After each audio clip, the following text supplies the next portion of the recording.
Hey there, welcome back. It's Roger from Prud'homme Beer Certification, and today we're going to talk about one of my absolutely favorite styles and favorite breweries, and that is the German Pilsner. So, why is it one of my favorite styles? Well, it's one of my favorite styles because it's really, really easy to drink, but it's also one of my favorite styles because it's got enough depth and body to satisfy my needs. So it's light, it's pretty easy to drink, but it's got a good amount of substantial bitterness and it's got some really interesting characteristics to it. So without further ado, let me show you what I'm going to pour. So first of all, we're pouring this into a tall, narrow glass. I love this glass because if I want to hold it by the stem and drink, I can. It keeps my hand away from the glass itself. But with a beer like this, because it's relatively simple, what we want is a really narrow mouth at the top and not too much width in the body. We want the body to be narrow because it's going to keep the CO2 firing, which is going to make it really, really cool and refreshing and thirst quenching and lots of good bubbles in there. We want to keep it narrow because it doesn't have a lot of aromatics or flavor profiles, and we want to focus them at the top so that we can actually find everything. If you have a bigger mouth glass, it's all going to dissipate. So the beer I'm featuring today is Radeberger, and the reason I'm featuring Radeberger is because they are on record as having created this particular style. So back in 1872, that's when Radeberger started, and that's when they started making a Pilsner style of beer. So let's pour this, we'll talk a little bit about it, and then we'll go into a little bit of history and why this style was actually created. There we go. Stunning looking beer. It's crystal clear, light golden straw color, almost a lemon or a really, really fresh banana skin.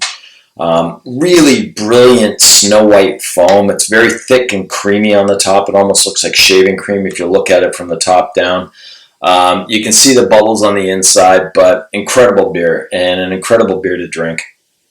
I like to call German Pilsners relatively simple. Now, they're not simple to make. In fact, styles like Pilsners, Helleses, and standard lagers, even light beers, are probably the most challenging for a brewer to make because there's no room for error because there's not a ton of aroma and flavor in there to hide anything. So you have to know what you're doing and you got to be really good at it. So typically with this style, what we look for in a German Pilsner as opposed to a Czech Pilsner is some really nice hop characteristics coming out at the top. So the things that we're looking for with German hops are fresh cut grass, tea, and a little bit of herbal characteristics. Things like oregano and basil might be in there as well. On a malt side, what you're exploring is going to be bread crust as opposed to white bread or dough. So you're going to get a little bit more intensity on the outside of the crust. So imagine if you went into a bakery and they just pulled a nice crusty loaf out of the oven. It's that kind of smell that I'm talking about.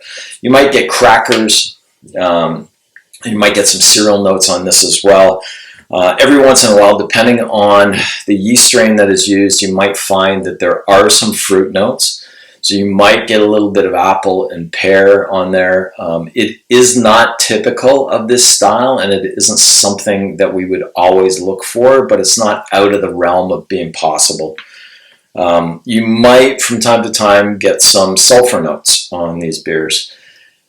And by sulfur, I mean like a freshly struck match. So it's got a really, really nice smell that reminds you of just lighting a match. It's not a negative in any way, shape, or form, and sulfurs occur naturally through lager fermentations.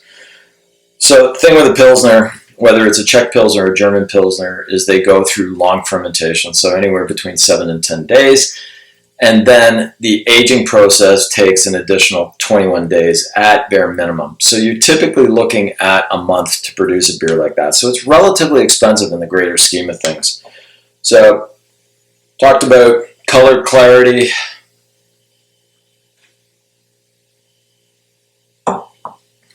Taste-wise, it comes in with a real nice sparkle on the tip of your tongue. It washes out really fast, so it's got a really, really fast finish. but it does have a little bit of an aftertaste. And the aftertaste is, as I was explaining before, a little bit of bitterness. It's a little bit more substantial. So in this case, think about things like walnut skins or that crusty bread bitterness that you might get on there. It's not an uncomfortable bitterness. It's actually quite refreshing and palate cleansing. That's what you get on the first sip. And you also get a very, very crisp characteristic to this beer. Now, it's a lot different than Czech Pilsners because in the Czech Republic, especially around Pilsen, we use soft water. And soft water, as we've discussed before, comes in nice and gently, but it has this really long aftertaste. With hard water that we see in the central and northern part of Germany and other parts of the world, hard water allows for the beer to come in really clean and crisp, and it's a really abrupt ending, but you might get a little bit more intense bitterness out of it. So it is meant to be what it is. Flavor profile, again, it's very, very simple beer. For the most part, there's no fruit in this. You might get that fresh cut grass characteristic in there. You might get those herbal notes in there. You're definitely going to get that crusty bread. Might get that walnut skin characteristic, that bitterness that we were talking about earlier. And that's about it.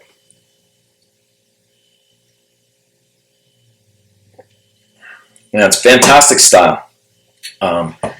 It's not limiting in the least. It works with a lot of different foods, mainly because it's got that ability to cleanse your palate. So why were German Pilsners 30 years after Czech Pilsners?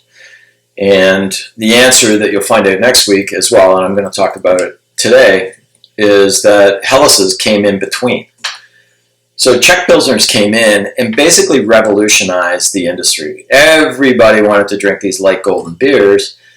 And the problem was that a lot of that part of Europe is very provincially controlled. And there was a lot of people that were worried about the influence that Czech Pilsners were going to have on the industry as a whole. Because everybody wanted to drink them, did that mean that the breweries who were locally owned were going to go out of business because they couldn't compete with this new style of beer? So Radeberger decided that they were going to create a German-style Pilsner, a little bit more intense than a Munich Helles, and a little lighter in color, but using the hard water that you would get around Radeberg. So the German Pilsner was created in order to keep Czech Pilsners from infiltrating that part of Europe.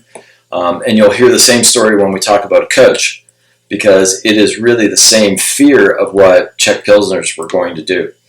So having said all that, gives you a little bit of history, gives you a little bit of tasting background on this particular style of beer.